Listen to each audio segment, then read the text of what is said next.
Simple and high-quality video meetings by Google.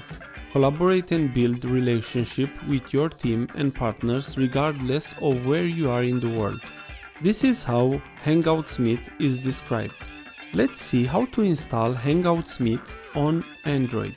First, we need to go to Google Play. So open Google Play. On the search above, write Hangouts Meet. Now tap on search. After you have found the app, just tap on install and wait. You have now installed Hangouts Meet on your Android device. Just tap on open. Now tap on continue. Here, allow Meet to take pictures and record videos. Also, allow Meet to record audio. If you have multiple accounts on Google, select the one you wish to use. Here, tap Got it. Hangouts Meet is installed on your phone.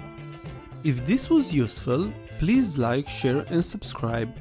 Also, if you have any questions, please ask them on the comments area below.